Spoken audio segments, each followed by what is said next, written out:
Assalamualaikum warahmatullahi wabarakatuh. Waalaikumsalam Selamat warahmatullahi pagi wabarakatuh. buat kita semua.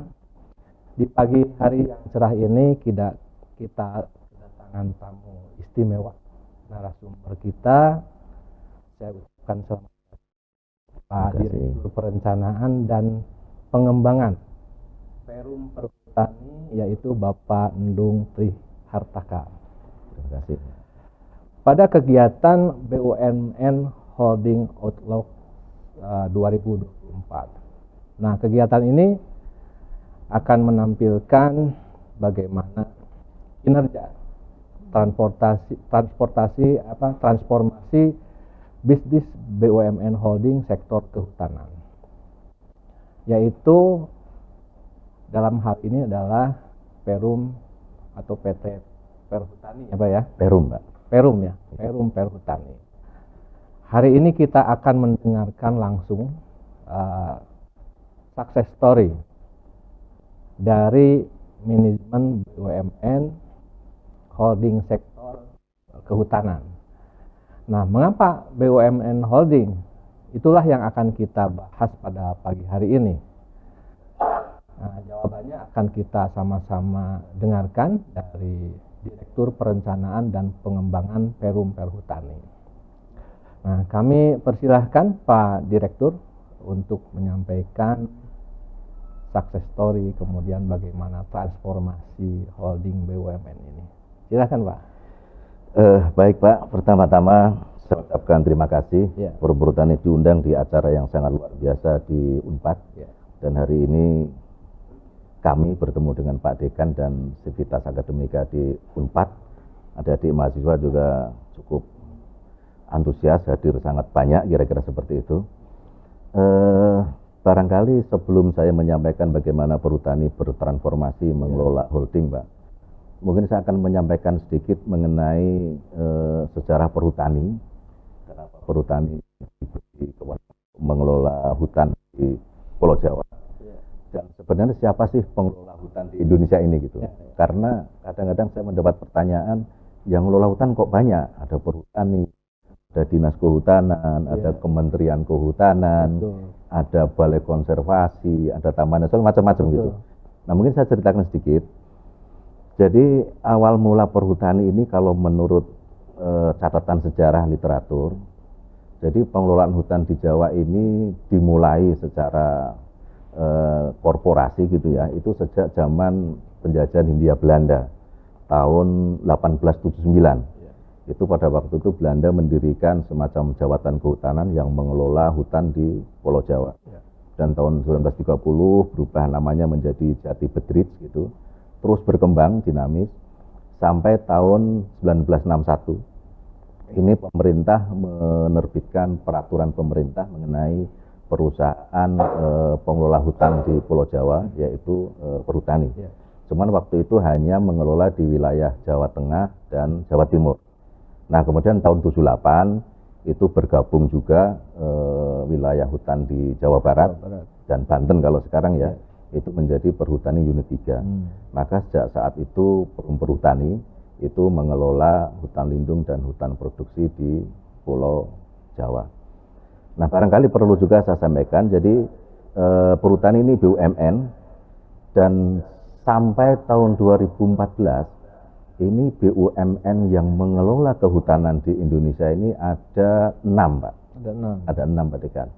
Jadi yang di Pulau Jawa itu Perum Perhutani, kemudian di luar Jawa itu ada PT Inhutani 1, PT Inhutani 2, Inhutani 3, Inhutani 4, dan Inhutani 5. Jadi ada 6 itu sampai 2014. Nah, kemudian tahun 2014 itu diterbitkan peraturan pemerintah nomor 73, Kementerian BUMN sebagai pemegang saham menyerahkan saham dari PT Inhutani 1 sampai 5 tadi kepada Perum Perhutani, sehingga saat itu Perhutani menjadi holding kehutanan tahun 2014.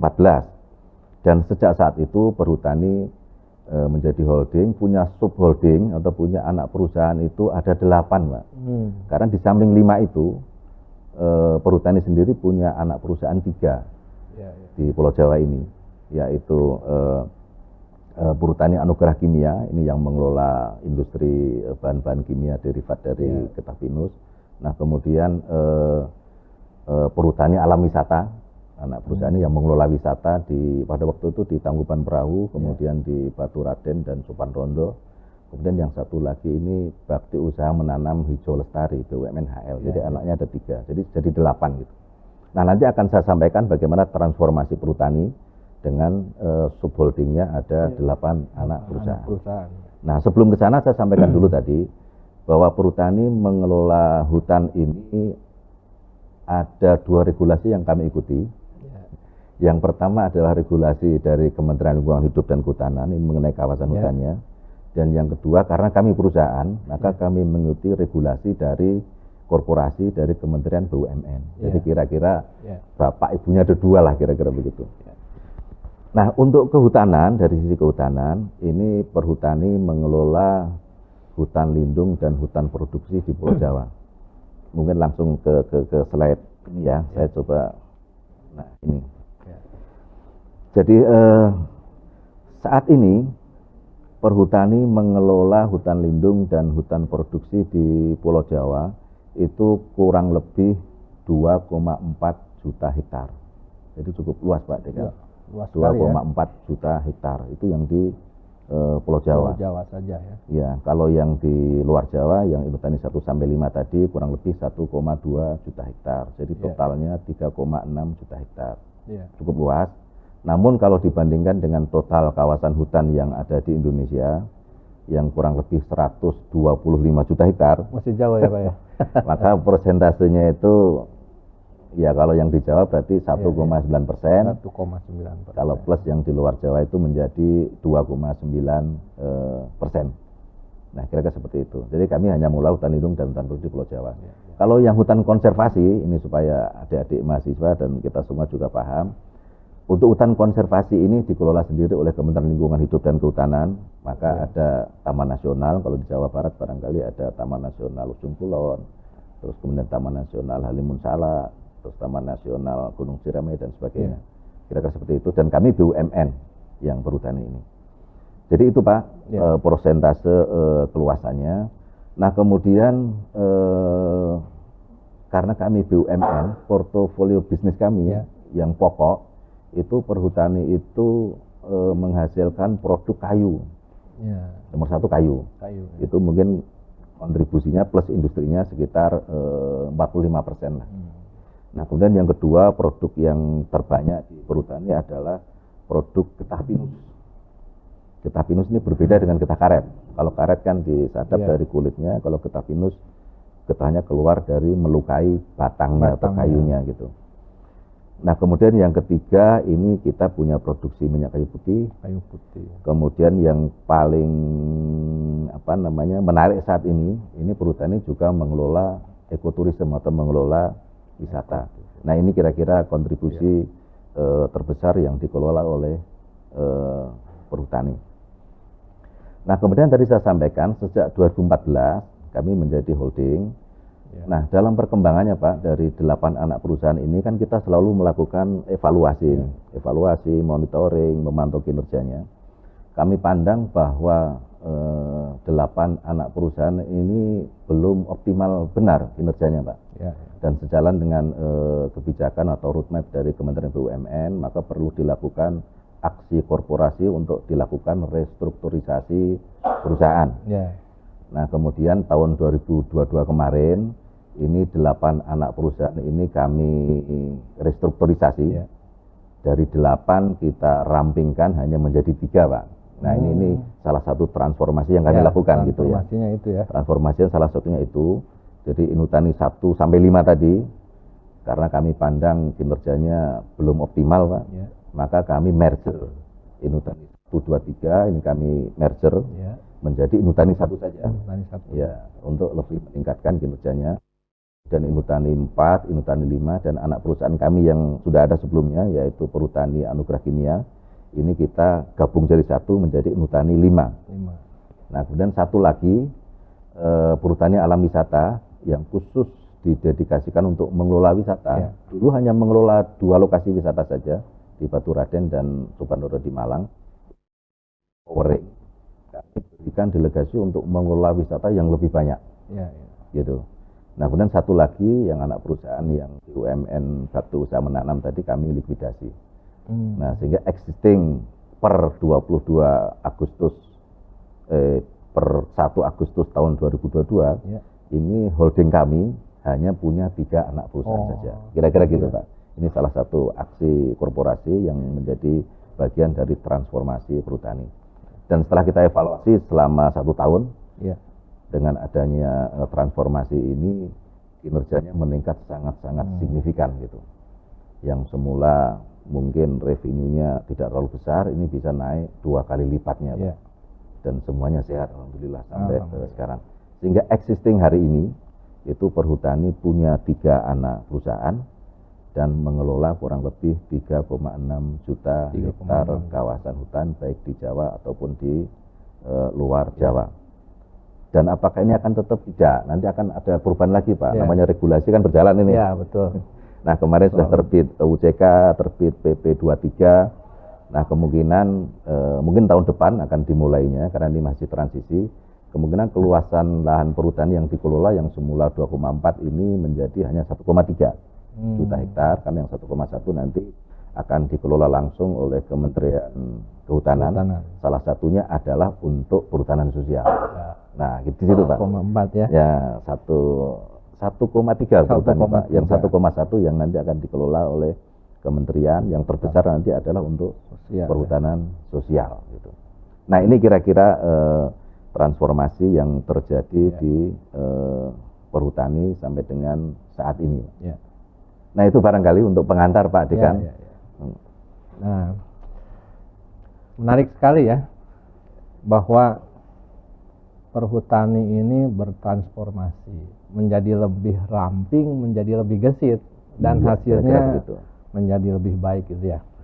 Nah, dari transformasi tersebut, Pak, tentu saja ada manfaat yang bisa diambil, baik itu internal Perum Perhutani maupun untuk masyarakat.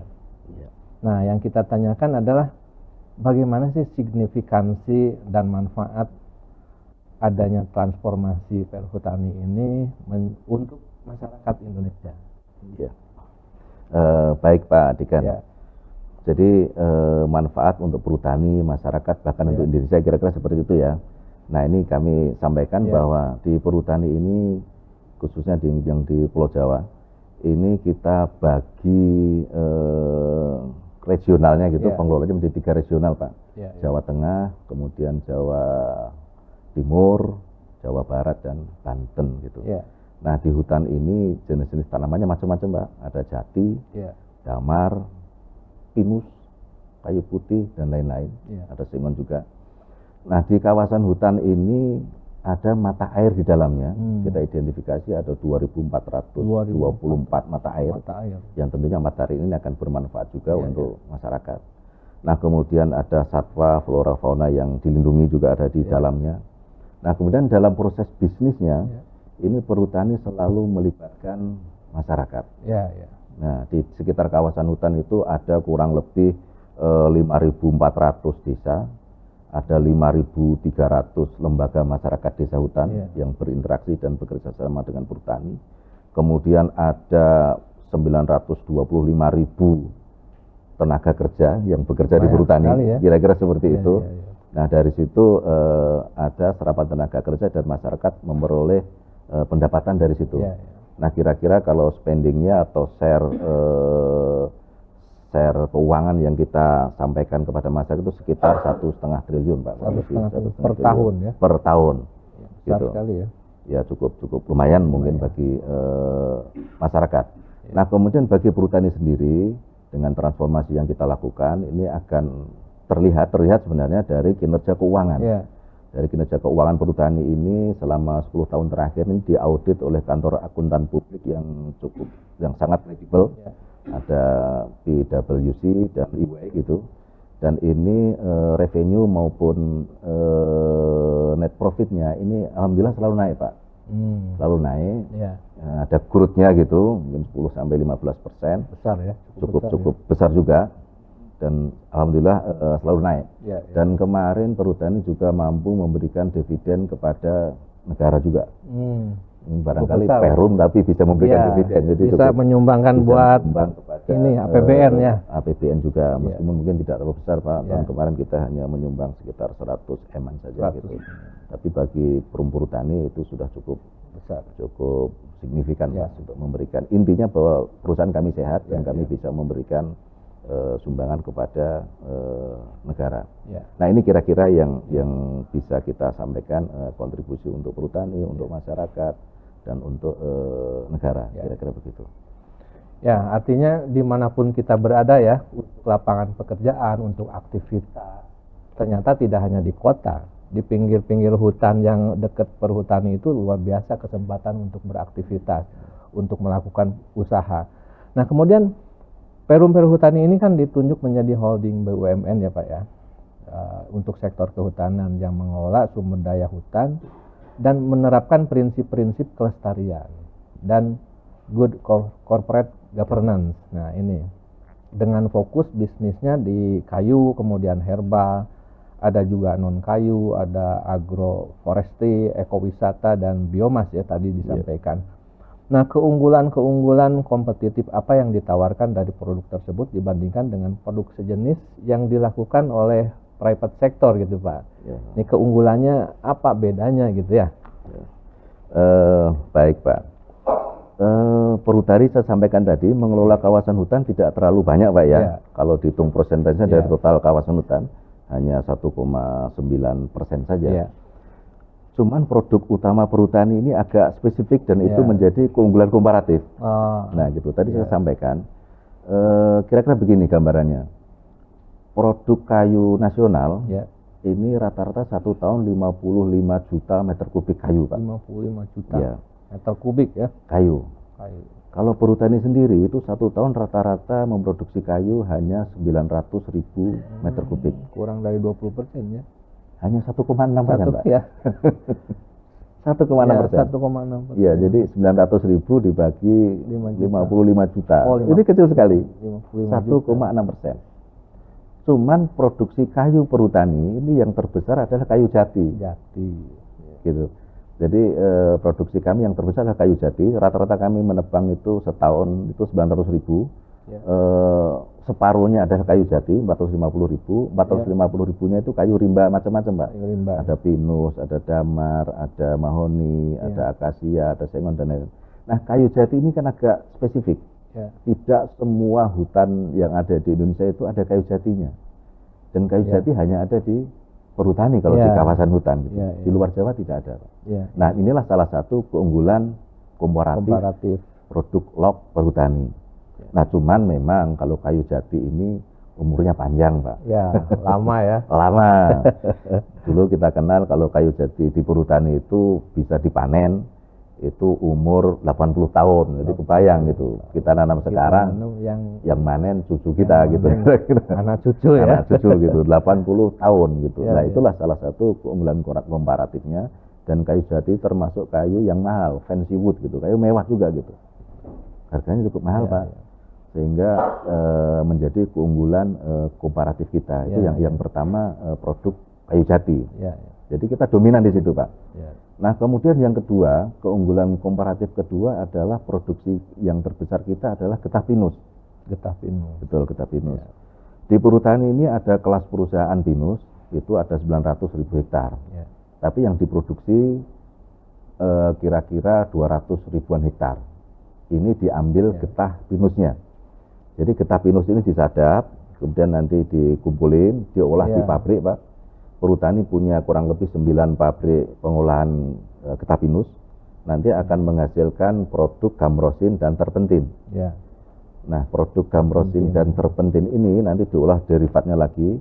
Ini menjadi produk-produk sebagai bahan baku misalnya untuk kosmetik, untuk minyak cat, untuk tinta, termasuk tinta printer segala macam itu, dan lain-lain gitu. Nah, keunggulan komparatifnya di mana? Getah pinus perhutani ini mendominasi produk getah pinus nasional, Pak. 80% itu produksi getah pinus itu berasal dari kawasan yang dikelola oleh perhutani. Jadi ada komparatif di situ. Ya. Meskipun kalau dibandingkan dunia Pak, getah pinus kita itu kecil sekali, Masih kecil, mungkin ya. hanya 6% saja gitu, 6%. Tapi kalau untuk di nasional kita ini ada keunggulan kooperatif 80%. Dan dua produk inilah yang menjadi kontribusi terbesar untuk revenue-nya Perum Perhutani. Nah ini kira-kira gambaran keunggulan komparatif. Terus yang menarik tadi Pak untuk Jati, kami punya yang namanya lembaga riset atau kami beri nama PEVI. PEVI itu Perhutani Forestry Institute. Itu badan risetnya perhutani yang ada di Cepu. Itu telah menemukan bekerjasama dengan Fakultas Kehutanan UGM sana, itu menemukan jenis jati yang unggul. Namanya kita beri nama Jati Plus Perhutani. Jadi kalau dulu diameter kayu jati 50 cm itu diperoleh minimal umur 50 tahun gitu, baru dapat 50 cm. Sekarang umur 20 tahun itu diameternya sudah bisa 50 cm. Jadi ada percepatan 2 kali lipat pertumbuhannya daripada jati yang biasa gitu.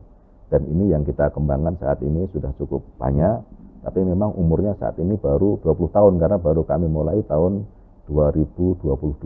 Jadi untuk percepatan transformasi produk kayu jati gitu. Itu kualitas kayunya sama Pak dengan yang? Tentunya ada perbedaan sedikit Pak, tapi berdasarkan penelitian nanti semakin tua umurnya akan semakin padat juga gitu, akan sama lah kira-kira seperti itu. Jadi kita bisa panen lebih cepat Pak. Kalau dulu panen minimal 50 tahun atau 40 tahun up, mungkin 25 tahun sudah kita bisa panen dengan produk yang kira-kira sama gitu. Nah ini kira-kira begitu tambahan untuk kayu jatinya Pak. Ya, artinya untuk produk atau komoditas kehutanan itu dibutuhkan waktu yang sangat panjang ya, yang sangat panjang untuk bisa memanen, terutama untuk produk kayunya itu sendiri. Tetapi kalau non kayunya mungkin bisa daily ya Pak ya, seperti getah pinus kemudian dan lain-lain. Kemudian ada juga kan selain floranya itunya, ada faunanya juga mungkin ya di kehutanan itu. Apa saja sih komoditas lain yang bersumber dari hewaninya atau faunanya di perhutani itu Pak? Ya. Kalau untuk faunanya mungkin lebih cenderung ke ekoturismenya Pak. Meskipun perhutani punya penangkaran buaya Pak. Di Belanakan, Subang. Kami menangkarkan buaya itu sudah cukup lama di sana, tapi menjadi bagian dari atraksi wisata. Iya, kira-kira seperti itu. Kalau flora faunanya cukup banyak juga. Kami juga sudah mengidentifikasi dan setiap tahun pasti kami evaluasi karena kami setiap tahun akan dilakukan audit untuk environment-nya baik oleh mandatory Kementerian KLHK ataupun voluntary. Jadi kami akan selalu update kondisi flora fauna yang ada di dalam kawasan hutan perhutani. Ya, saat ini kan perhutani itu terus bertransformasi ya Pak ya, untuk menjadi BUMN yang unggul dan handal di bidang kehutanan. Tentunya sudah Bapak upayakan banyak hal ya untuk bagaimana mentransformasi BUMN perhutani ini menjadi lebih handal dan lebih baik lagi ke depan. Nah, kan mungkin proses transformasi ini nggak berubah sampai di sini ya Pak ya, akan terus berlangsung, akan terus bertransformasi. Rencana pengembangan ke depan itu kira-kira seperti apa sosok atau figur BUMN perhutani ini ke depannya itu akan seperti apa gitu Pak? Iya, ini sangat menarik Pak. Jadi perhutani ini memang harus berpikir ke depan.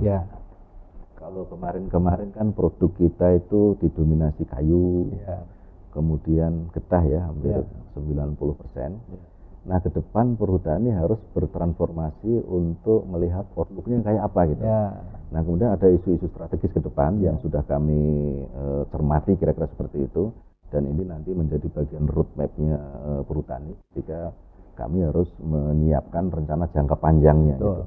Nah kami sudah mencoba untuk mengidentifikasi kira-kira isu strategis industri kehutanan ke depan itu apa gitu ya. Nah dan barangkali adik-adik mahasiswa juga mencermati, saya kira cukup cermat bahwa isu-isu ke depan ini yang paling dominan ya. Yang pertama itu kan isu climate change. Climate change ya. Penurunan emisi ya. Ini hampir tiap hari kita mendengar itu. Ya. Nah, kemudian yang kedua, isu kedua adalah energi baru terbarukan. Ya.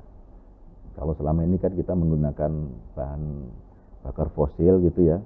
Dan itu menimbulkan polusi yang sangat besar gitu, dan sekarang kita berusaha untuk menggunakan energi baru terbarukan. Ya.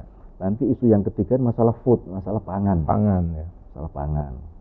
Nah, kemudian isu yang keempat ini era digitalisasi, era teknologi gitu ya. Ini juga menjadi isu digitalisasi dan penggunaan teknologi dalam mengelola perusahaan. Ya. Jadi nggak lagi jadul lah, nggak lagi manual gitu. Apalagi sekarang teman-teman adik mahasiswa ini milenial semua, saya kira sudah sangat-sangat menggunakan teknologi digitalisasi yang luar biasa. Nah, kemudian yang kelima, ini tren industri kehutanan ke depan ini menyangkut ekoturism, wisata. Kemarin kita melihat ketika COVID, ini kan orang nggak bisa kemana-mana, Pak. Ya. Tapi begitu COVID selesai, terjadi rebound wisata. Masyarakat berbondong-bondong untuk berwisata, sehingga timbul istilah healing dan sebagainya gitu ya. Dan rata-rata ke hutan lebih aman, lebih sehat gitu. Tidak ke kerumunan orang. Iya, apalagi di Jawa Barat kita bisa menyaksikan setiap Sabtu Minggu kalau naik ke Lembang sana, ke Cikole atau ke Bandung Selatan, di Pangalengan, itu luar biasa macetnya, banyak orang yang berwisata ke hutan. Kira-kira seperti itu, jadi isu.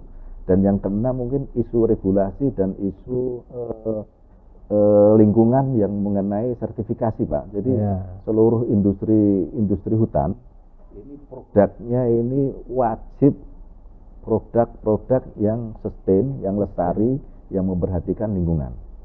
Nah, ini kira-kira ada 6 isu yang kami tangkap, dan ini yang menjadi roadmap kami, bagaimana kami nanti merespon isu ini untuk ke depan gitu. Dan perusahaannya harus bertransformasi untuk merespon 6 isu ini gitu. Nah, ini kira-kira yang sedang kita siapkan, Pak. Nah, kemudian responnya seperti apa? Yang pertama mengenai climate change. Perhutani ini mengelola hutan. Dan hutan ini adalah sequester, penyerap karbon yang terbesar mungkin. Itu penyerap karbon terbesar. Kami sudah hitung, Pak, kalau stok karbon di perhutani ini cukup besar, sangat besar, karena menurut literatur itu kalau 1 hektar hutan itu setidak-tidaknya bisa menyimpan 98 ton karbon. Jadi kalau dikalikan luar biasa banyak sekali gitu. Dan proses bisnis perhutani ini emisinya negatif. Karena kita sebagai justru penyerap gitu. Penyerap.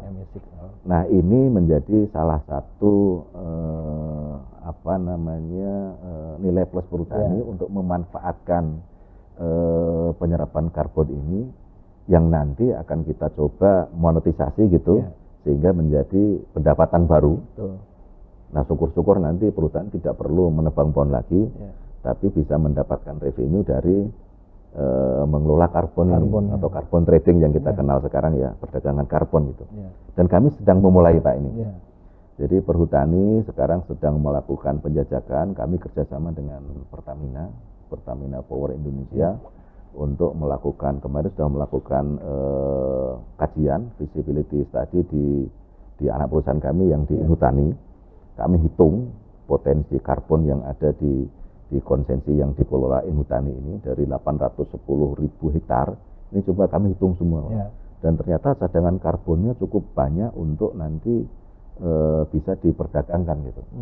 Dan kami berproses di situ, kami bekerja sama dengan Pertamina, dan tinggal kita menunggu finalisasi nanti regulasinya finalnya seperti apa.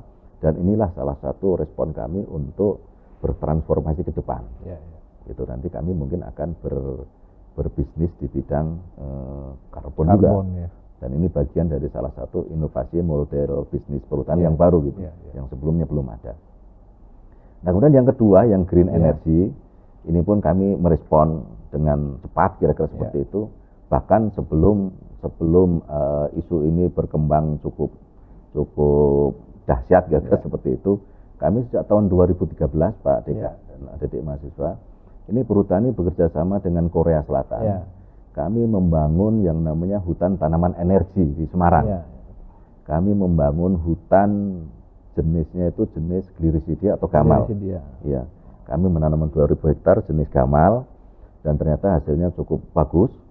Sehingga kita replikasi, kita perluas scale up-nya sampai sekarang kurang lebih hampir 40.000 hektar lah, 36.000 sekian gitu. 36.000 hektar. Iya, 36.000 hektar itu tanaman energi jenisnya Glirisidia atau gamal dan kaliandra. Jadi cukup banyak itu. Dan rencananya tahun ini kami sedang berproses untuk membangun industri yang mengolah kayu dari Glirisidia tadi, gamal tadi, menjadi wood pellet.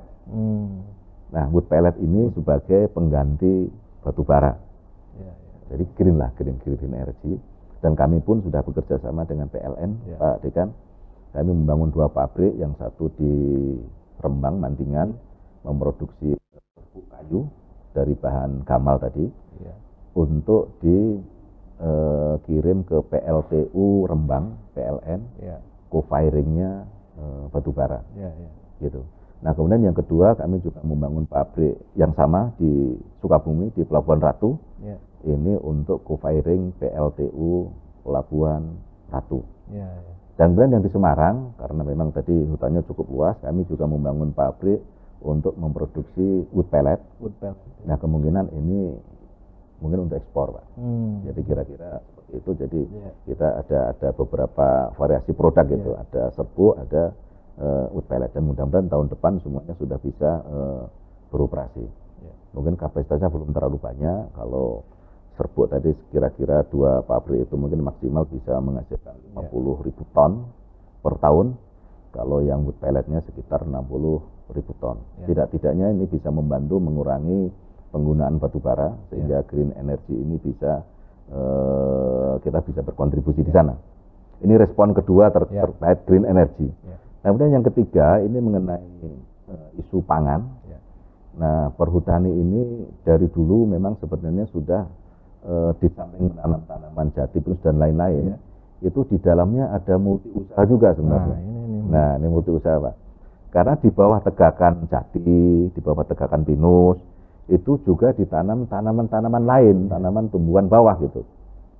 Kalau di Jawa Barat ini yang ngetop kira-kira begitu. Kalau ada di mahasiswa ke Bandung Utara, ke Bandung Selatan, di Pangalengan, itu di bawah pohon pinus atau eukaliptus itu banyak tanaman kopi. Kopi ya. Malah kalau tidak salah kopi Jawa Barat itu menurut catatan yang pernah kami terima dari Dinas Perkebunan waktu itu, hampir 90% produksi kopi di Jawa Barat itu berasal dari kawasan hutan, yang dari bawah pohon tadi, Pak. Gitu. Dan saat ini di Perhutani sudah ada kurang lebih 44.000 hektar tanaman kopi, baik yang di Jawa Barat, di Jawa Tengah ataupun di Jawa Timur.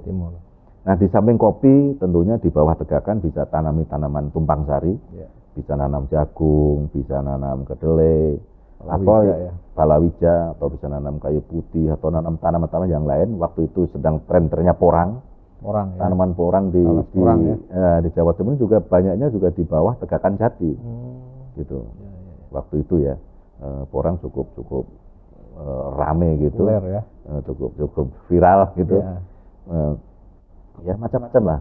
Di samping itu ada agroforestry buah-buahan juga, Pak. Ada buah-buahan. Ada buah-buahan. Kalau adik-adik mahasiswa atau barangkali kita jalan-jalan di hutan yang di Banten, di Pandeglang ya, ada Gunung Pulau Sari, Gunung Asepan gitu. Itu banyak juga tanaman durian, melinju dan lain-lain gitu. Itu di kawasan hutan juga. Artinya multi usaha kehutanan ini sudah kita lakukan sudah cukup lama sebenarnya, dan sekarang sedang tren. Nah, di luar itu, Pak, untuk pangan, nah ini yang menarik. Ini saat ini kita kekurangan gula ya.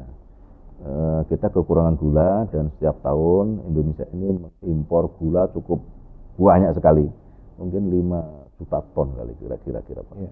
Kita impor gula, dan beberapa bulan yang lalu ini Pak Presiden menerbitkan Perpres nomor 40 mengenai percepatan swasembada gula dan bioetanol. Nah, perhutani juga menangkap dan merespon Perpres itu. Kita menanam tebu juga, Pak, di lahan-lahan yang memang tidak produktif lagi untuk kayu, tapi sifatnya agroforestry, tetap ada tanaman hutannya, kira-kira seperti itu. Jadi ini untuk merespon kebutuhan pangan juga. Kemudian kedelai, beberapa tempat juga kita tanam di situ, tentunya bekerja sama dengan pertanian. Nah, ini multi usaha yang kita respon. Nah, kemudian yang ketiga, keempat ya, penggunaan teknologi. Penggunaan teknologi ini tentunya kami memaksimalkan teknologi yang ada saat ini. Kalau dulu perhutani itu melakukan inventarisasi sumber daya hutan kan cukup luas. Tadi ada 2,4 juta hektar. Kalau kita melakukan inventarisasi itu terestrial. Kita jalan bikin peta ukur gitu, pakai sampel sistematik, meskipun dipandu juga oleh citra sebenarnya, citra satelit. Cuman sekarang kita lebih maju lagi, Pak. Kita akan menggunakan teknologi LIDAR. Jadi menggunakan drone yang dilengkapi dengan LIDAR untuk di-scan dari atas hutan kita. Nanti dari situ diolah datanya, sehingga kita bisa dengan software khusus gitu, kita bisa mengidentifikasi dan inventarisasi apa saja sih yang ada di bawah gitu, sampai ketemu volumenya dan segala macam. Sehingga ini diharapkan bisa lebih cepat. Dan kami bangun control room di kantor pusat perhutani yang di Simatupang untuk memonitor sehari-hari pekerjaan-pekerjaan kita di lapangan. Jadi kita punya ruangan monitor besar gitu untuk memonitor aktivitas yang kita lakukan di lapangan. Nah, ini teknologi selalu kita update, kita pakai. Ini pengawasan lebih mudah lagi. Lebih mudah, kira-kira. Dan lebih akurat tentunya. Lebih akurat dan lebih mudah. Nah, kemudian transformasi yang kelima, ini yang di bidang wisata. Nah, tadi saya sampaikan bahwa perhutani punya anak perusahaan namanya Perhutani Alam Wisata Palawi atau PT Palawi ya. Waktu itu Palawi hanya mengelola 2 lokasi wisata saja, yaitu di Coban Rondo Batu Malang dan satu lagi Batu Raden di Purwokerto.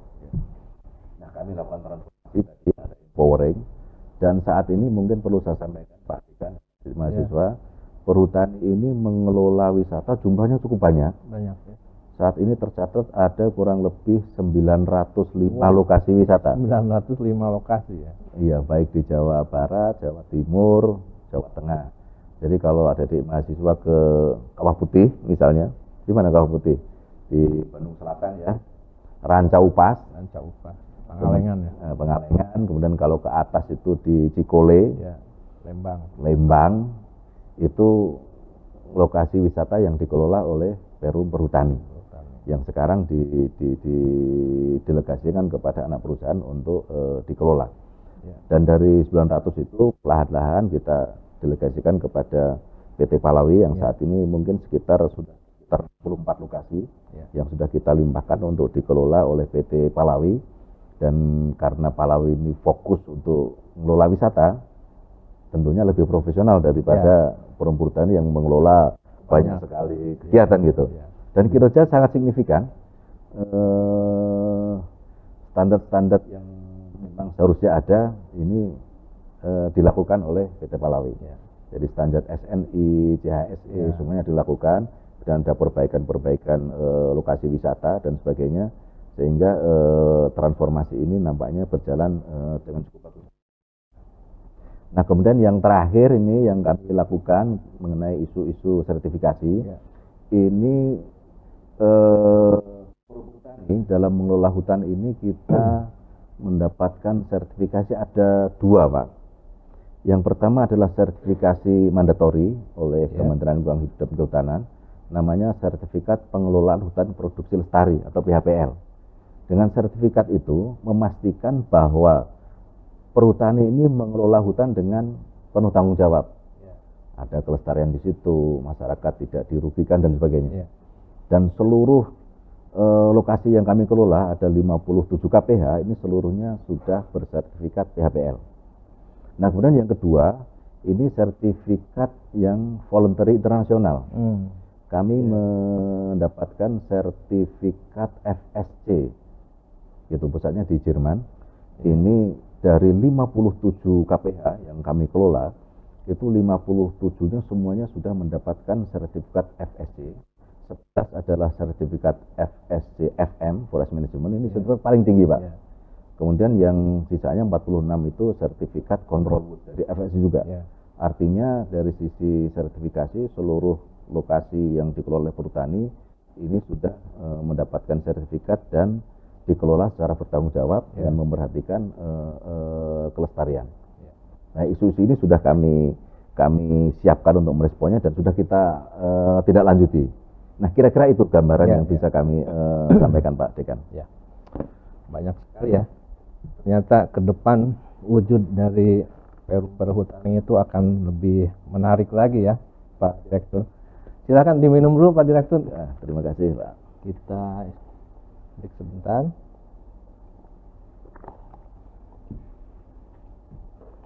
Tadi disampaikan bahwa perhutani itu juga sudah menanam kalianda, kemudian gamal ya. Betul. Itu jumlahnya yang sudah ditanami itu ada 36.000 hektar ya. Untuk menghasilkan pengganti batu bara ya tadi. Nah, kalau kami dari orang peternakan melihat ada potensi limbah di situ. Kan yang dipakai kayunya saja ya. Iya, kayu dan rantingnya. Gitu. Kayu dan rantingnya. Sementara kalianda itu daunnya merupakan sumber hijauan makanan ternak yang berkualitas karena mereka masuk ke dalam kategori legum. Nah, legum itu adalah hijauan makanan ternak yang mempunyai protein tinggi. Nah, tentu saja ini menjadi potensi yang luar biasa bagi kami untuk dijadikan sebagai makanan ternak atau sumber hijauan makanan ternak. Nah, kira-kira limbahnya ini bisa dikerjasamakan atau bisa dimanfaatkan oleh peternak atau oleh kelompok ternak, dan kami juga di fakultas ada kelompok peneliti khusus mempelajari hijauan makanan ternak gitu ya. Kira-kira bagaimana Pak supaya tidak menjadi limbah gitu kan? Iya. Kalau limbahnya tentu saja tadi kan nol emisi ya sebetulnya, tapi kan kalau kita biarkan itu ya menghasilkan metan juga akhirnya gitu ya. Betul. Juga limbah-limbah kayu yang lain apabila tidak dimanfaatkan dengan baik. Bagaimana Pak peluangnya untuk pemanfaatan limbah hijauan dari kalianda dan gamal itu untuk sektor peternakan? Iya, ini menarik sekali Pak. Ya. Jadi memang kami dulu sempat berpikir ketika nanti gamal atau kaliandra ini kita panen ya, untuk diolah menjadi serbuk ataupun wood pellet, pasti daunnya akan banyak sekali. Betul. Akan banyak sekali, dan inilah yang memang kami harapkan ada ya kerjasama dengan pihak-pihak lain yang memang mampu mengelola itu gitu. Tentunya kami tidak expert di situ, kami expert di kayunya. Kalau Pak Dekan dari peternakan barangkali bisa memanfaatkan peluang ini yang luar biasa karena pasti jumlahnya akan banyak gitu. Ribuan ton. Ya, tadi kan saya sampaikan 1 tahun mungkin kami akan mengolah sekitar satu pabrik itu taruhlah 25.000 ton kayu kan daunnya cukup banyak itu. Banyak, betul. Itu 1 tahun. Nah, kemudian yang di Semarang itu 60.000 ton. Ya, lebih banyak lagi. Lebih banyak lagi yang di Sukabumi sama 25.000 ton gitu. Pasti daunnya banyak sekali gitu. Betul. Nah, ini menjadi sangat menarik, barangkali bisa kita kerjasamakan ini Pak Dekan. Nanti masyarakat atau siapapun bisa memanfaatkan daun-daun ini untuk diolah menjadi pakan ternak. Pakan ternak, betul. Nah, ini sangat menarik, barangkali bisa kita tindak lanjuti ini untuk mulai dilakukan riset-risetnya atau nanti seperti apa gitu. Dan ini perlu saya sampaikan juga Pak Dekan, ini lokasinya cukup banyak tersebar ini ya. Ada di Jawa Tengah itu ada di Semarang dan sekitarnya.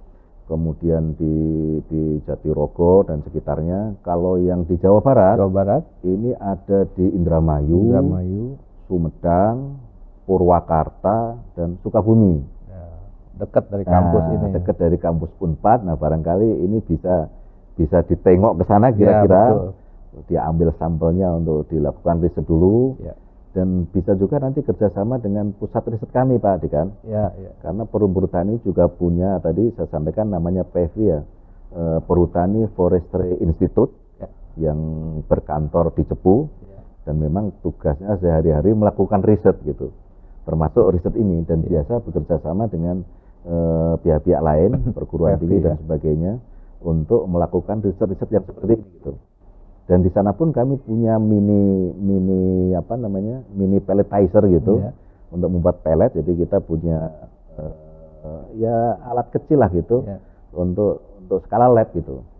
Kira-kira seperti itu. Nanti barangkali kita bisa tindak lanjuti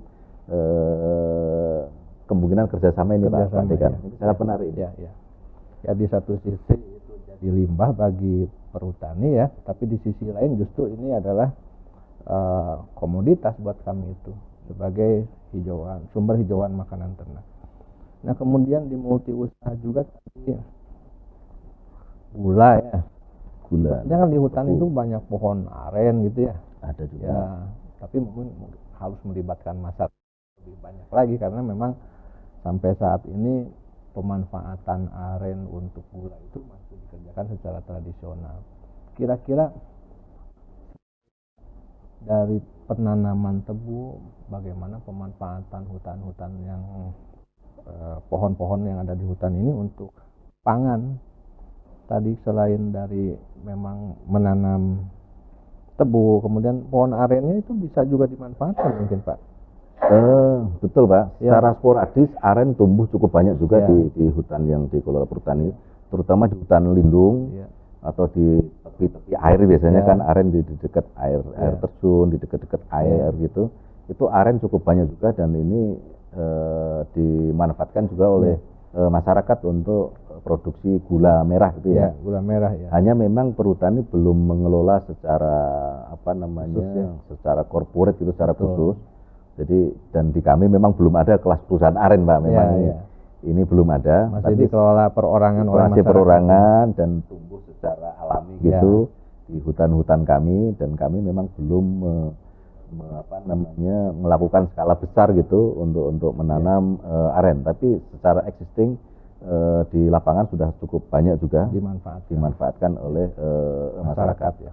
Mungkin perlu mungkin campur tangan yang lebih kira-kira untuk kedepannya ini Pak. Ya. Nah, mengenai proyeksi pengembangan ke depan tadi kan ada 6 isu yang penting ya Pak ya. Selain climate change, kemudian energi baru terbarukan untuk pangan, kemudian digitalisasi, ekoturism, dan regulasi lingkungan. Tentu saja untuk melaksanakan atau melakukan transformasi itu dibutuhkan dukungan sumber daya manusia yang handal, yang profesional gitu ya. Nah, dalam kaitannya dengan dunia pendidikan tinggi nih Pak nih. Nah, peluang apa saja sih yang bisa kita kerjasamakan dalam pengembangan SDM terutama, dan proses bisnis perhutani khususnya dengan Universitas Padjadjaran, karena kami kan banyak sekali mempunyai sumber daya manusia, baik itu mahasiswa S1, S2, S3 maupun para dosen atau expert-expert yang lainnya ya, yang saya pikir bisa melakukan kerjasama untuk pengembangan, terutama untuk mencapai proyeksi transformasi dalam 6 hal ke depan. Nah, bagaimana Pak dengan peluang kita untuk melakukan kerjasama untuk menunjang proses bisnis perhutani terkait dengan SDM? Iya, ini juga sangat menarik Pak. Jadi perhutani sangat terbuka untuk bekerja sama dengan siapapun Pak. Bahkan kita sudah bekerja sama dengan banyak pihak Pak. Misalnya dengan perguruan tinggi yang sudah ada, karena kami ini bisnisnya di kehutanan.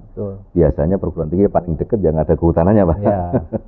Ada teman-teman dari PB, mungkin dari UGM, dari Unibrau di sana juga ada.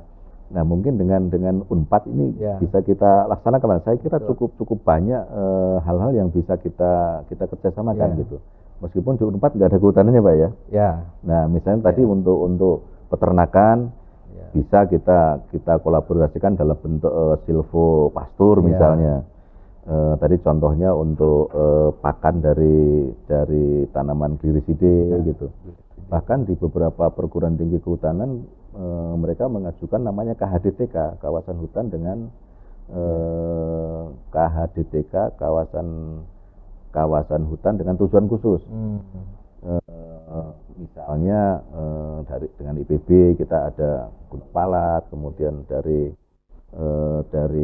Undip itu ada di Penggaron gitu, untuk penelitian di situ, Pak. Jadi perguruan tinggi punya lokasi untuk riset di kawasan hutan gitu. Nah, barangkali ini juga bagian yang mungkin perlu kita kita tindak lanjuti ke depan, Pak Dekan. Dan saya kira pasti di perguruan tinggi akan banyak hal yang kita butuhkan untuk memberikan masukan, memberikan perbaikan yang perlu dilakukan di perusahaan kami gitu. Betul. Ini saya kira sangat terbuka, Pak Dekan. Ya, karena kami melihat dengan transformasi ke 6 arah perubahan itu ada ekoturism, kemudian digitalisasi. Ekoturism kami juga punya program master pariwisata, kemudian digitalisasi kita punya teknik informatika gitu ya. Kemudian untuk pangan juga kita selain peternakan juga ada teknologi pangan. Kemudian untuk climate change, kemudian energi baru, yang saya pikir membutuhkan multidisiplin gitu ya. Tidak hanya dari bidang ilmu kehutanan saja, tetapi bidang ilmu-ilmu lain seperti ilmu sosial, ekonomi, kemudian ilmu teknik kimia mungkin, kemudian informatika dan lain-lainnya.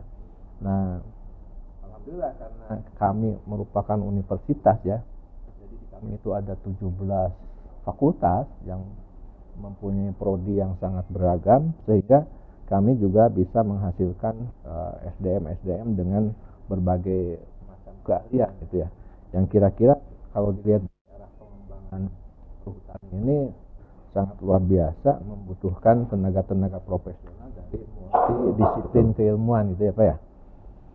Nah, kira-kira keilmuan apa saja sih yang bisa menunjang untuk 6 arah transformasi dari perhutani ini, sehingga kami juga bisa memetakan itu ya, adik-adik mahasiswa, bahwa ini ada peluang yang sangat besar untuk bekerja sama dengan perhutani atau bisa berkiprah di perhutani untuk berkarir yang lebih baik lagi. Iya, saya kira betul Pak. Dan saat ini ketika perhutani melakukan rekrutmen pegawai, itu justru yang kita butuhkan dari talent-talent yang lain selain kehutanan gitu. Yang pertama paling mendominasi mungkin dari sisi IT, Pak. IT ya. Karena kami sekarang sedang membangun digitalisasi, teknologi informasi, itu sangat banyak yang kami butuhkan di situ. Kemudian yang memang kami memerlukan tuh IT, kemudian hukum, kemudian bidang keuangan ini juga sangat-sangat terbatas. Nah, kemudian industri-industri kami memang perlu juga tenaga-tenaga yang handal di bidang kimia barangkali. Kami tadi saya sampaikan kami punya 9 industri PGT, Pak. PGT itu pabrik gondorukem dan terpentin. Jadi getah pinus yang disadap, kumpulin, kemudian dibawa ke pabrik, ke industri itu diolah menjadi gamrosin dan terpentin. Kemudian ini kita ekspor. 90% diekspor, Pak. Gamrosin dan terpentin. Nah, kemudian di negara yang menerima ini, biasanya Cina, India, Amerika, misalnya Eropa, itu diolah lagi menjadi turunannya, derivatnya. Ya itu balik lagi ke sini. Yang mempunyai harga yang lebih tinggi lagi. Gitu. Nah, kami belum mampu mengolah menjadi derivat. Kami memang ada pabrik derivat yang di Trenggalek. Tapi memang masih terbatas. Jadi dari gamrosin terpentin itu diolah menjadi turunannya, misalnya di alpha pinen, beta karen, beta pinen, kemudian GRE yang biasa dipakai untuk road marking itu, yang kalau jalan di aspal itu ada warna putih kuning, itu kan dominan juga dari bahan gamrosin itu. Dari gamrosin juga tahu gitu. Kita. Kira cat biasa saja gitu. Terus untuk cat itu kan bukan langsung terpenting jadi cat kan ada diolah lagi gitu. Betul. Untuk adhesif lem, untuk tinta printer, tinta itu kan ada pengolahan lebih lanjut untuk kosmetik gitu. Dan itu yang lebih mahal gitu. Dan riset kami belum menjangkau itu, Pak. added value-nya justru Added ada di value-nya hilir ada di itu situ ya. gitu. Karena kami ya itu industri kami hanya baru sebatas mengolah menjadi gamrosin terpentin, kemudian derivatnya masih sangat terbatas gitu.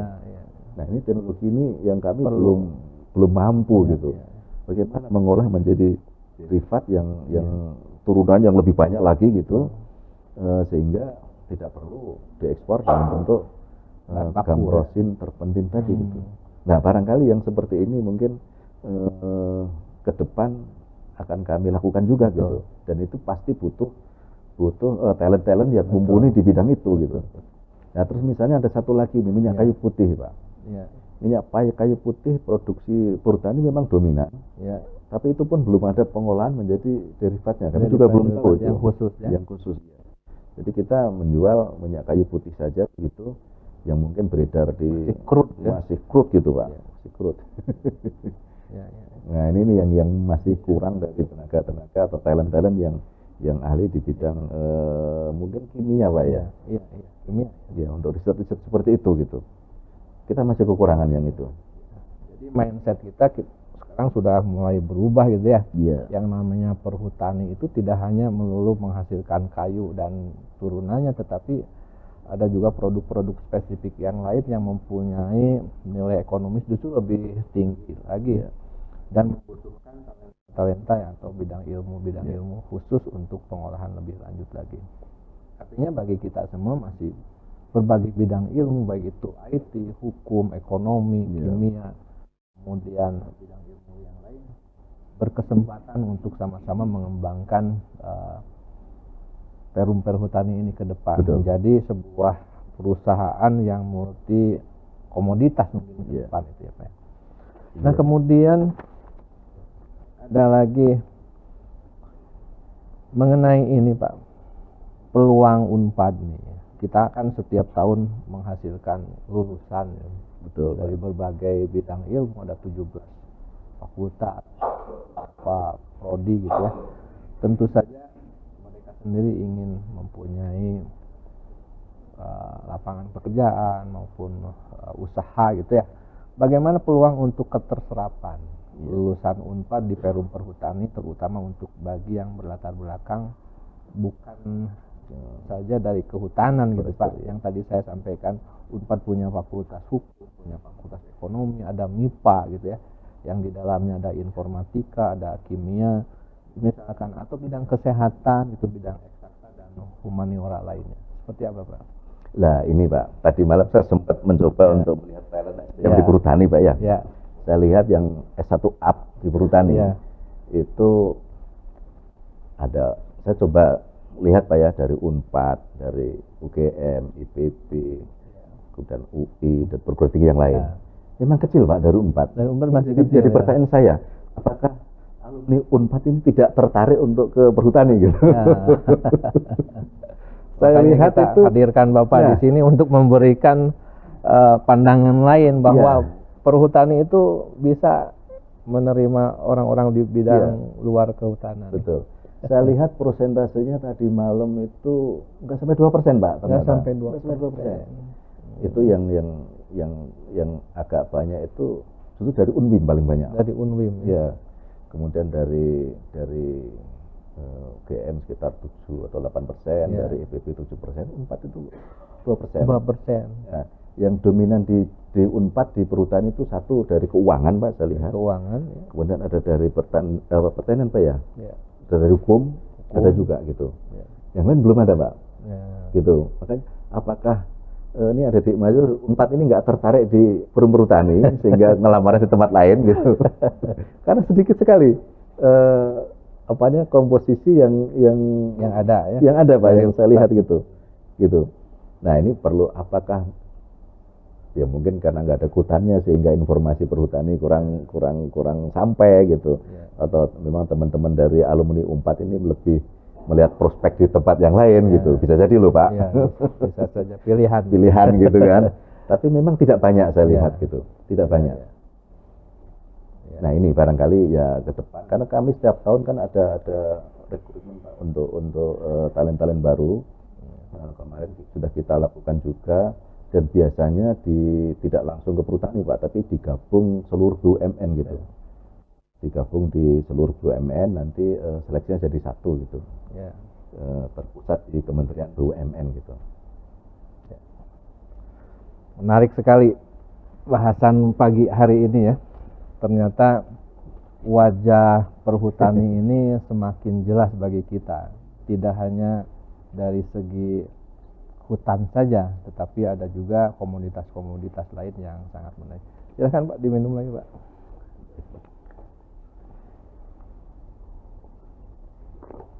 Kita masih ada waktu yang masih panjang Pak. Tadi mengenai multi usaha. Artinya kan perhutani ini mempunyai rencana dan bahkan sebagian sudah dilaksanakan untuk kegiatan multi usaha ini. Artinya di sini ada diversifikasi produk atau diversifikasi komoditas ya. Tidak hanya komoditas yang ada di dalam hutannya sendiri, tetapi mungkin bisa ke komoditas lain.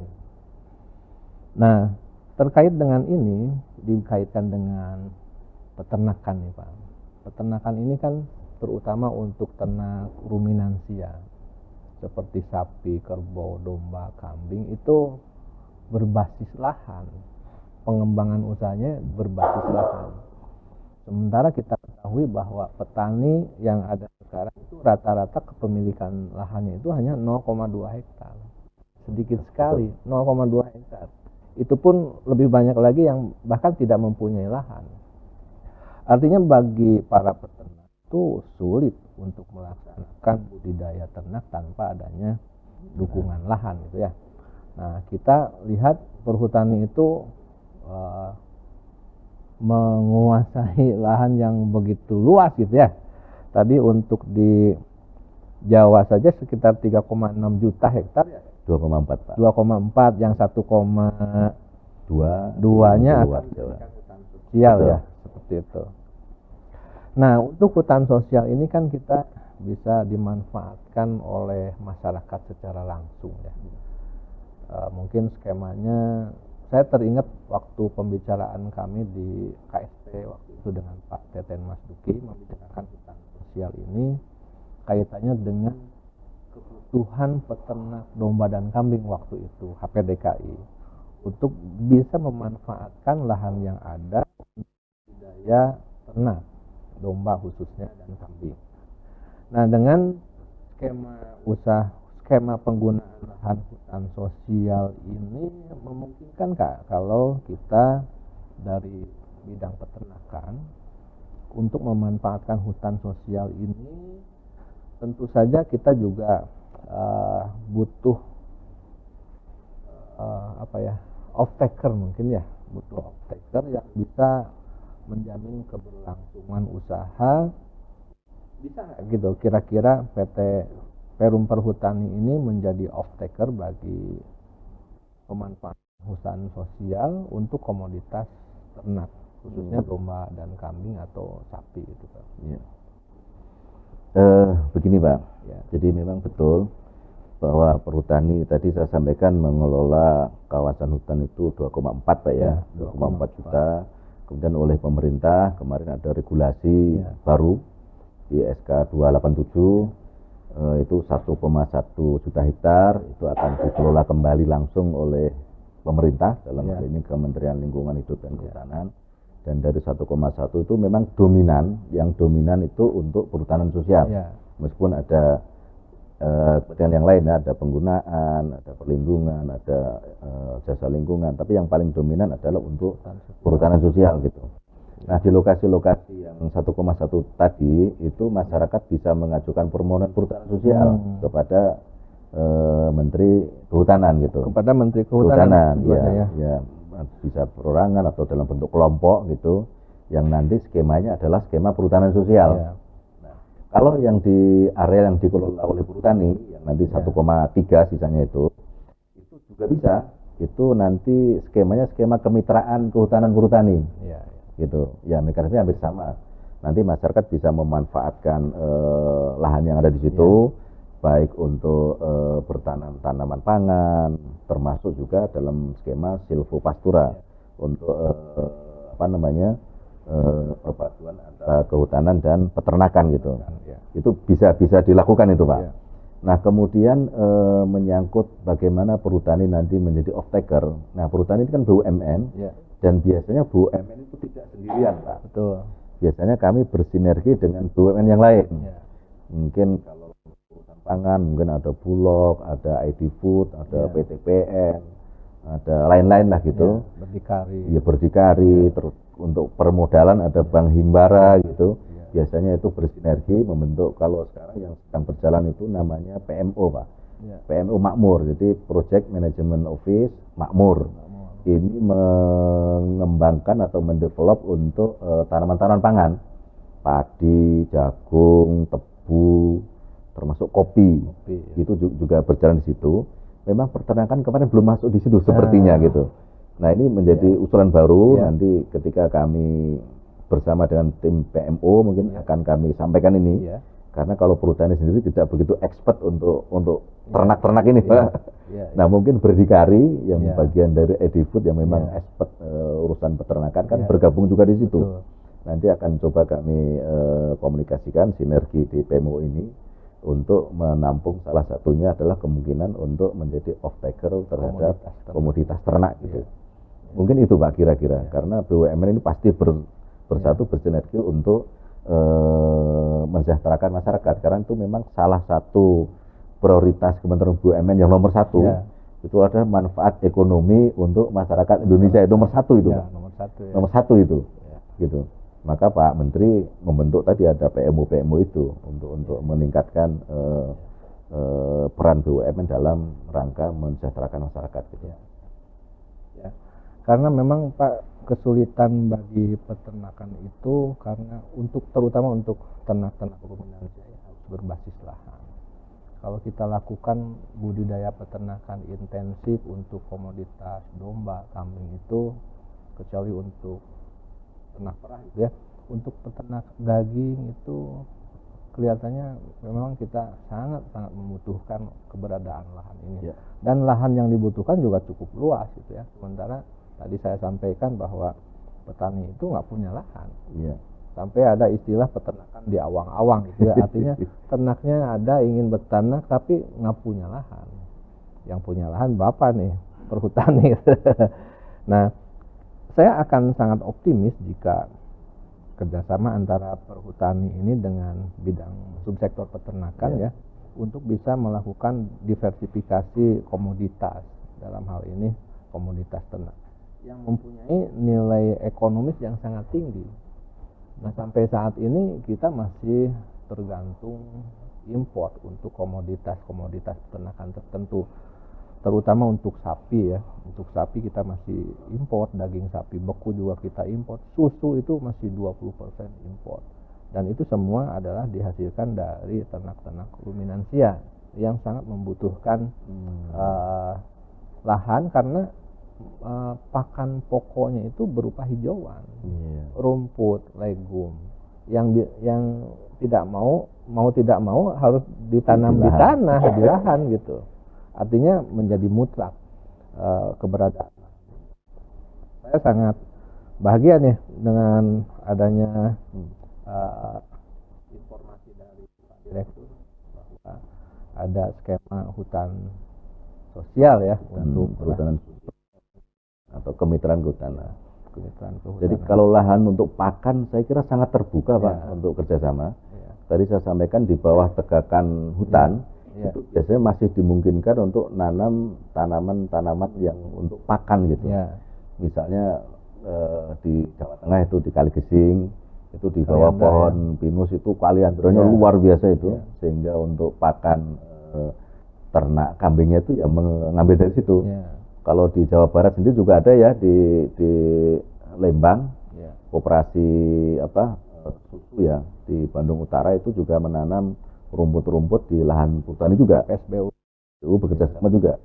Juga cukup luas. Kalau untuk seperti itu sangat-sangat terbuka Pak. Sangat memungkinkan. Sangat memungkinkan. Dan sudah ada gitu ya. Dan sudah ada. Gitu. Nah, ini kan menarik sekali nih Pak ya. Kaitannya kerjasama dengan tadi ada PMO apa ya tadi itu? Ya, di BUMN atau PMO. Ya, mungkin kita juga bisa bekerja sama dengan Kementerian Koperasi itu ya, UKM. Karena saya mendengar informasi juga bahwa UMKM yang ada sekarang itu kebanyakan non sektor pertanian peternakan Pak. Jadi kira-kira UMKM dan UKM yang ada sekarang itu kebanyakannya warung gitu ya. Warung, kemudian jasa dan produk-produk komersial yang lainnya. Nah, UMKM atau UKM di bidang pertanian, peternakan itu sedikit sekali. Sedikit sekali. Nah, pemerintah juga ingin mendorong UMKM ini ke sektor pertanian peternakan. Yang tadi saya sampaikan bahwa untuk UMKM atau UKM yang sektor peternakan pertanian itu sangat-sangat membutuhkan keberadaan lahan. Akhirnya mungkin kita bisa kerjasama dengan Kementerian Koperasi, membentuk kelembagaan koperasi. Mungkin Perhutani bisa menentukan wilayah mana yang bisa dikerjasamakan dengan komunitas peternak atau petani, peternak domba misalkan, peternak sapi. Kemudian kita buatkan kelembagaannya dalam bentuk koperasi. Jadi komoditasnya sudah ada gitu ya. Dibantu dengan tadi yang PMO itu ya. Jadi kelembagaannya itu bisa dijadikan sebagai off-taker. Nah, kira-kira bisa nggak ya seperti itu? Sangat memungkinkan Pak, saya kira. Ya. Kalau yang di areal perhutani kan ada kemitraan Pak, kemitraan kehutanan. Bahkan harapan kita kemitraan itu mitranya dalam bentuk badan usaha Pak, bukan perorangan gitu. Badan usaha. Mungkin koperasi yang lebih pas gitu.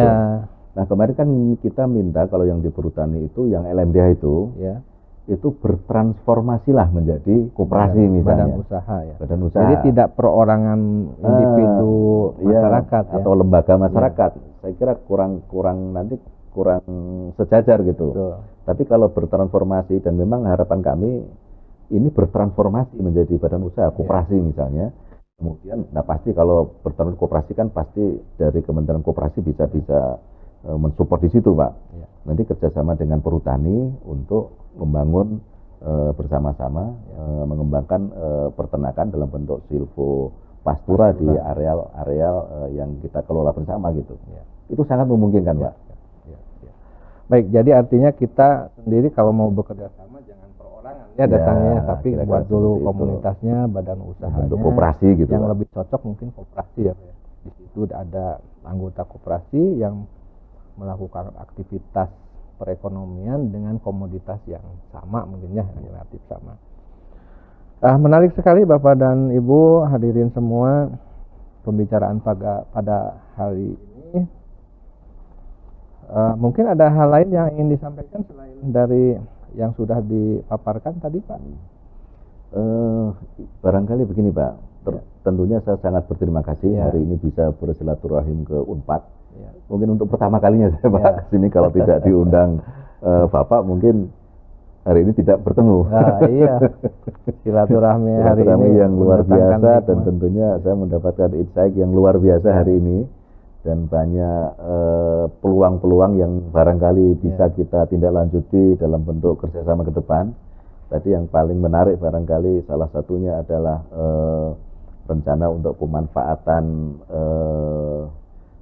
daun dari panenan gamal Pak ya. Gamal. Yang kedua itu masalah talent SDM tadi yang Bapak sampaikan.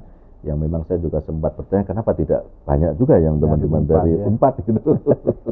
Padahal nggak terlalu jauh ini Unpad ke Jakarta gitu. Orang kehutanan saja yang ada di perhutani ternyata ada multidisiplin. Justru kami membutuhkan itu Pak, bukan hanya kehutanan saja gitu. Karena fakta ke depan justru yang paling banyak yang multi talentnya di luar kehutanan gitu. Nah ini yang sangat-sangat menarik bagi kami Pak. Insya Allah bisa kita tindak lanjuti ke depannya gitu. Baik, kalau boleh saya rangkum gitu ya, ternyata memang Perum Perhutani ini dari tahun ke tahun terus bertransformasi. Sekarang menjadi BUMN Holding ya Pak. Holding Pak. Ya. BUMN Holding sektor kehutanan. Nah, kemudian BUMN Holding sektor kehutanan ini akan terus bertransformasi terutama untuk menjawab 6 isu utama ya Pak ya. Ya. Yaitu adalah tentang climate change, kemudian energi baru terbarukan, kemudian untuk multi usaha. Di sini juga ada tentang produksi pangan atau food ya, yang menunjang swasembada atau kemandirian pangan Indonesia. Kemudian digitalisasi dan teknologi dalam pengelolaan perusahaan. Di sini dibutuhkan teknologi-teknologi mutakhir yang modern untuk menunjang digitalisasi. Tadi Bapak sampaikan pengawasan kehutanan itu bisa dilakukan di Jakarta gitu ya. Betul. Dengan teknologi yang ada bisa lebih cepat, lebih akurat. Kemudian ekoturism. Nah, ini menjadi kebutuhan kita Pak sekarang dengan intensitas atau tekanan-tekanan pekerjaan yang sangat tinggi ya. Kita membutuhkan refreshing terutama ke daerah kehutanan gitu. Iya. Jadi kalau kita masuk ke daerah hutan itu sensasinya beda itu ya. Oksigennya itu terasa gitu. Sangat fresh gitu ya bagi kita dan bisa memulihkan fisik kita maupun mental kita menjadi lebih siap lagi menghadapi tantangan di masa yang akan datang. Kemudian tentang regulasi lingkungan atau sertifikasi. Nah, mungkin juga kita ingin melakukan sertifikasi atau standarisasi dari produk-produk kehutanan ya Pak ya. Karena untuk bisa masuk ke pasar ekspor itu tentu saja kualitas dari produk-produk itu harus sudah terstandarisasi dan sudah tersertifikasi. Iya. Mungkin kita akan kembangkan ke arah situ dan sangat terbuka lebar untuk kerjasama terutama untuk mensuplai kebutuhan SDM ke arah situ ya Pak ya. Iya. Jadi nanti kita berharap alumni-alumni Unpad itu bisa meningkat lebih banyak lagi, tidak hanya 2% saja gitu, bisa lebih dari itu. Dan saya pikir sangat bisa gitu ya, karena memang Unpad menyediakan SDM yang handal dari bidang hukum, ekonomi, kemudian informatika, untuk food juga, kemudian untuk kimia dan lain-lain. Itu mungkin yang bisa kami sampaikan. Mungkin ada closing statement dari Bapak, bagaimana harapan-harapan ke depan bagi anak-anak muda kita yang ada sekarang? Iya. Jadi begini mungkin Pak ya. Jadi perhutani ini salah satu BUMN yang mengelola, satu-satunya mungkin BUMN yang mengelola hutan di Indonesia. Dan perhutani ini menjadi induk holding yang memang punya 3 anak perusahaan tadi. Dan tentunya tantangan ke depan ini sangat-sangat luar biasa gitu ya. Ada isu-isu strategis yang memang harus kita respon dengan baik. Dan tentunya isu-isu strategis ini, untuk merespon ini perhutani ya tadi membutuhkan talent-talent milenial yang, karena memang zamannya berbeda. Zaman-zaman kami mungkin sudah lewat itu. Maka talent-talent muda yang diharapkan mampu merespon perubahan ke depan yang sangat cepat, yang terutama perubahan-perubahan yang berkaitan dengan perubahan teknologi. Yang kalau yang generasi lama mungkin agak ketinggalan. Nah, ini generasi baru, talent-talent baru milenial ini yang memang harus merespon perubahan-perubahan itu gitu. Dan tentunya perhutani ya sangat membutuhkan talent-talent ini ke depannya gitu. Akan mengganti generasi yang memang mungkin sudah tidak sesuai lagi dengan zamannya gitu. Gitu. Dan tentunya adik-adik mahasiswa inilah harapan untuk merespon tantangan-tantangan yang akan dihadapi ke depan. Baik itu perubahan iklim, kita sudah merasakan kemarin kemarau yang luar biasa, panasnya nggak ketulungan, kira-kira seperti itu ya, mungkin itu yang terjadi. Itu salah satu dari dampak dari perubahan iklim gitu. Kemudian energi hijau itu juga membutuhkan tantangan yang luar biasa, dan sekarang kita sedang melakukan itu, dan kita untuk Indonesia ini kan sudah komitmen untuk menurunkan emisi ya. Kita sudah punya komitmen NDC, penurunan emisi 31,89%, dan ini harus kita lakukan karena ini adalah komitmen nasional kita gitu. Kemudian isu strategis berikutnya yang mengenai food tadi atau multi usaha, ini pun membutuhkan ya talent-talent baru lah yang bisa merespon ini gitu. Jadi intinya bahwa ke depan ini ya adik-adik mahasiswa yang sekarang ada inilah yang harus menghadapi tantangan yang akan datang. Mungkin itu Pak yang bisa kami sampaikan. Terima kasih. Luar biasa. Jadi BUMN Holding ini terutama untuk sektor kehutanan ya Pak, terus bertransformasi. Ada istilah seperti ini Pak. Setiap orang ada masanya dan setiap masa ada orangnya gitu ya. Ya, saya pikir masa akan terus bergerak, tentu saja di situ akan diisi oleh talenta baru yang mumpuni di bidangnya. Jadi kita juga harus mempersiapkan generasi penerus yang siap menghadapi tantangan dan masa depan. Nah, kita sangat beruntung pada hari ini kita telah sama-sama bercakap-cakap dengan Direktur Perencanaan dan Pengembangan Perum Perhutani Bapak Endung Tihartaka ya. Kembali saya ucapkan terima kasih atas kehadiran Bapak, silaturahmi dengan kami, dan yang paling bermanfaat mungkin berharga buat kami adalah paparan Bapak yang tadi sudah disampaikan, bagaimana kita mendapatkan insight tentang wajah perhutani dari yang dulu gitu ya, sampai bertransformasi pada saat ini dan rencana transformasi ke depan. BUMN Holding yang masih sangat muda kalau saya lihat ya, baru berapa tahun itu ya dari transformasi, walaupun dari sejarahnya sudah sangat lama, tapi dalam holding BUMN ini sendiri masih relatif muda, tapi sudah menunjukkan kinerja transformasi bisnis menjadi BUMN holding yang handal gitu. Nah, kemudian rencana strategis yang tadi dipaparkan semoga menghantarkan Perum Perhutani menjadi lebih sukses lagi di bawah kepemimpinan Bapak dan jajarannya.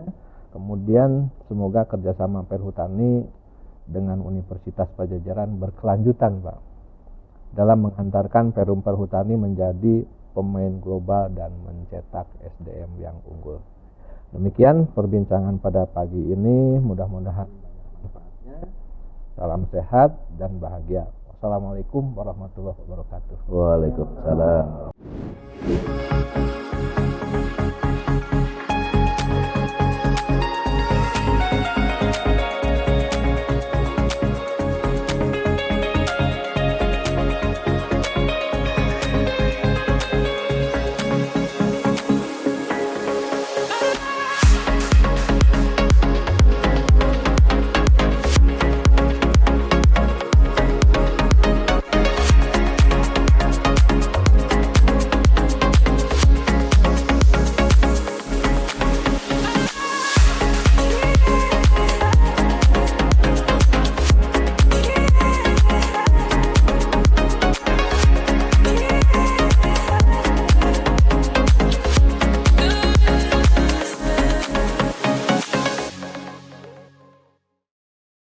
Dipersembahkan oleh